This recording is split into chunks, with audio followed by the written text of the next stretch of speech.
वहाँ रखने के बाद फिर इसकी भावना देखी जाती है, ये अभी कितनी और कमज़ोर है। उसमें स्नान कराया जाता है, कुछ आवरण जो गंध है हमारे आत्मा के मैल, वहाँ परमात्मा के मंत्रित जल से भी ठीक होते हैं।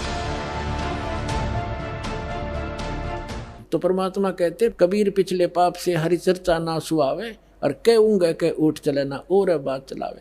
तुलसी पिछले पाप ते हरि चर्चा ना भावे, जैसे जबर के बेग ते भाई भूख पैदा हो जा। तो जिसके पाप गणे बढ़ जाते हैं उन्हें राम नाम की मनुखा दाख भी कड़वी लगती है, जैसे जबरग्रस्त रोगी को मनुखा दाख सेब संतरे रोटी भी कड़वी लगती है, वो मीठी वस्तु भी उसको कड़वी महसूस होती है। बुखार ने उसके शरीर की व्यवस्था इतनी बिगाड़ दी। इसी प्रकार पाप कर्मों से ग्रस्त प्राणी इस परमात्मा की मनुखा दाख सेब को खा नहीं सकता। उसके लिए तरीका है, जैसे कुनीन होती है मलेरिया का नाश करने के लिए, और कुनीन भी कड़वी, बुखार को सेट करने के लिए जिससे कड़वी वस्तु लग, उसके लिए कड़वा ही खाना पड़ेगा, न चाहते हुए फांकी मारनी पड़ेंगी, और उस कड़वी दवाई खाने से रोग नाश हो जाएगा, फिर वो मीठी लगने लग जाएंगी। इसी प्रकार ये सत साधना भगवान की कथा ना चाहते हुए सुनते रहना चाहिए, फिर वो रोग नाश हो जाएगा। कुछ पाप ऐसे होते हैं जो परमात्मा के सच्ची ज्ञान के सच्चे वचन से, परम संत के वचन से, मुख से बोले हुए वचन से वो शीघ्र नाश हो जाते हैं, और फिर वो भूख जागृत हो जाती है भगवान की कथा की। ऐसे बहुत से व्यक्ति हैं, शुरू में वो सुनते भी नहीं थे, अब आज 500 किलोमीटर से चलकर और 10 में दिन यहाँ आ जाते। अब उनका पाप कर्म का बुखार उतर गया। अब परमात्मा ने कहा था कि बेटी आज तू 40 वर्ष की थी जब तेरी डेथ होनी थी। उसने कहा जी हाँ बिल्कुल ठीक 40 वर्ष की थी जिस दिन मेरे को सांप लड़ा, सर्प डसा, और अब मैं चाहूँगा जब मरेगी तू, काल नहीं मार सकता तुझे।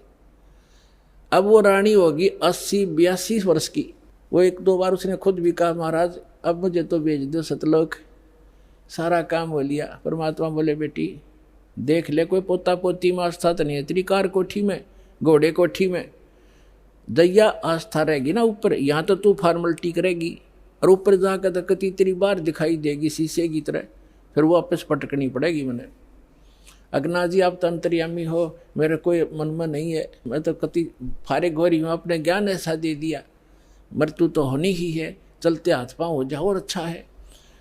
तो जब वो 80-82 वर्ष की होगी तब परमात्मा ने कहा कि ले चल इंद्रमती सतलोक चलते हैं। चलो जी, अब परमात्मा अकेले आए थे और किसी को नहीं दिखाई दे रहे थे, और इंदुमती को दिख रहे थे, वो चलेगी। औरों के देखने लगे रानी मर गई, क्या हो गया, पेरानी हार्ट फेल हो गया, कुछ भी कहते रहो, वह गई अपन उसको पता भी नहीं तो मरी है। तो मान सरोवर है ऊपर एक, यहाँ पर मान सरोवर है, उस मान सरोवर पर जाकर कुछ दिन के लिए इस जीव को वहाँ रखा जाता है। वहाँ रखने के बाद फिर इसकी भावना देखी जाती है, ये अभी कितनी और कमज़ोर है। तो वहाँ जब मान सरोवर पर जा लिए, उसमें स्नान कराया जाता है, कुछ आवरण जो गंध है हमारे आत्मा के मैल, वहाँ परमात्मा के मंत्रित जल से भी ठीक होते हैं। तो बाहर आकर बैठगी रानी स्नान करके, और परमात्मा ने पूछा बेटा अब फिर देख ले कोई आस्था तेरे नीचे के लोक में तो नहीं किसी की, तेरी संपत्ति में। तो उसके मन में एक बात खटकेगी कि हे महाराज आपके ज्ञान से मुझे तो बहुत कुछ जानकारी होगी, लेकिन संसार की दृष्टि में जो मेरा पति है, अब तो मुझे अपने ओरिजिनल पति का पता लग गया, परम अक्षर ब्रह्म वो हमारा पति है। लेकिन शरीर का जो पति है वो बहुत बड़ी आदमी था, लेकिन उसकी नालायकी है मालिक, उसने भजन नहीं किया। लेकिन आज जो मुझे उपलब्धि हुई है उसमें उसका बहुत बड़ा सहयोग है मेरे पति का। उसने मुझे मना नहीं किया, यदि वो मुझे मना करता तो पत्नी तो अपने पति के विवश होती हैं, वो आपको भी प्रवेश नहीं करने देता समर्थ था, और मुझे भी भक्ति से वंचित करा देता। उस देवता ने कोई बाधा नहीं करी। यदि उसका कोई क्रेडिट बना हो इस काम का, तो मेरी प्रार्थना है भगवान उसको भी शरण में लेना। पुण्यात्मा परमात्मा जान गए कि यह भी कमजोरी ये है। जैसे कल बताया था, एक वृद्ध व्यक्ति डॉक्टर के पास चला गया, कमजोर सा होता ही है वृद्ध, मांस खत्म, अस्थि पिंजर शेष। डॉक्टर से कहने लगा डॉक्टर जी मेरी पिंडी भड़के हैं, पिंडियों में दर्द होता है, पिंडलियों में। डॉक्टर ने देख लिया, अब दूर रहते हैं, कमजोर वीकनेस के कारण है कि कमजोरी है बाबा। फिर कहने लगा जी मेरी सांथल भी दर्द करती है। डॉक्टर बोला कमजोरी है बाबा। मेरे सिर में दर्द रहता है डॉक्टर जी। डॉक्टर बोला जी कमजोरी है। फिर बोला मैं खड़ा होता हूँ चक्कर सा आता है। डॉक्टर बोला कमजोरी है। वो वर्द गुस्सा हो गया ने बोला तू डॉक्टर है गम चक्कर एक के बाद जाना है, कमजोरी कमजोरी कुछ और भी बतावेगा। तो डॉक्टर बोला यह भी कमजोरी है, क्योंकि कमजोर आदमी ने गुस्सा आया करे, ये भी ड्यू टू कमजोरी है, वीकनेस है। तो पुण्यात्मा परमात्मा जानेंगे अज्ञा भी कमजोरी है जो या बोल रही है, उसके प्रति इसका लगाव शेष है या आप भी डूबेगी। तब कहा बेटा तू यहाँ रुक कुछ दिन। अब राजा 90 वर्ष का हो गया था, अट्टा कट्टा शरीर, अच्छे कावा खादू लावा गुटी किसमस बादाम और लाल चेहरा। अब ने सोचा था 100-125 वर्ष तो जिया ही करें न खूब।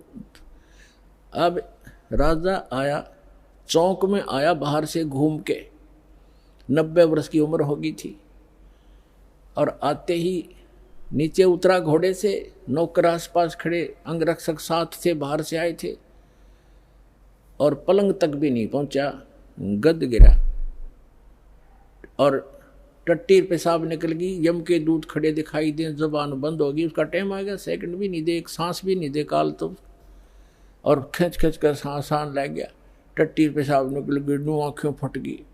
वैद्य बुद्धों ने अपनी सारी जंतर मंतर कर लिए, सारी दवाई दे दी, फिर वो समझ गए कि अब इसका अंत समय है। तब परमात्मा ने कहा कि देख बेटी उस अफलातून की क्या हालत हो रही है, देखो यम के दूध खड़े चारों तरफ और उसको कैसे डरा रहे हैं, उसकी जुबान बंद कर रखी है उन्होंने, अब ये बोल नहीं पा रहा, और धरती तोलता फिरे था, कहे कि नहीं मानने था। तब रानी बोली देख लो जी मैं क्या बताऊँ आपने, उसने मेरी मदद बहुत कर रखी है। परमात्मा समझ गए कहाँ या के कहना चाहो है, तो कहने लगा बेटी मैं जाता हूँ। तो परमात्मा आकर प्रकट हो गए वहाँ उनके चौक में। कबीर साहब के आते ही यम के दूत ने गए, एकदम गायब हो गए, राजा होश में आ गया, और उसने सामने परमात्मा खड़े दिखाई दिए, चरणों में पड़ गए, और वो यम के दूत आकाश में दिखे, वो नो देखकर कभी भगवान की तरफ देखे। परमात्मा बोले भाई आज तेरा एंड आ गया था चंद्र विजय, तेरा सांस शेष नहीं था। ने बोला जी सही बात है।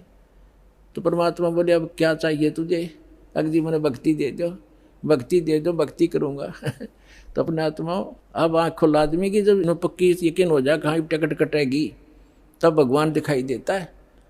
कहते हैं दुख में सुमन सब करे, सुख में करे ना कोई, और जय सुख में सुमन कर ले दुख क्यों होए। तो परमात्मा बोले 2 साल दूंगा तेरे को, और 2 वर्ष में जो भक्ति कर लेगा तो ठीक से, ना तो फिर तेरी बिरान मिट्टी हो जाएगी। दे के बच्चों ने राजपाठ और बैठ गया माला लेके।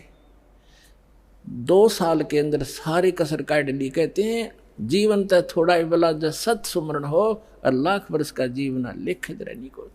तो इस प्रकार उन दोनों प्राणियों का मोक्ष किया उस कबीर भगवान ने। बोलो सतगुरुदेव की।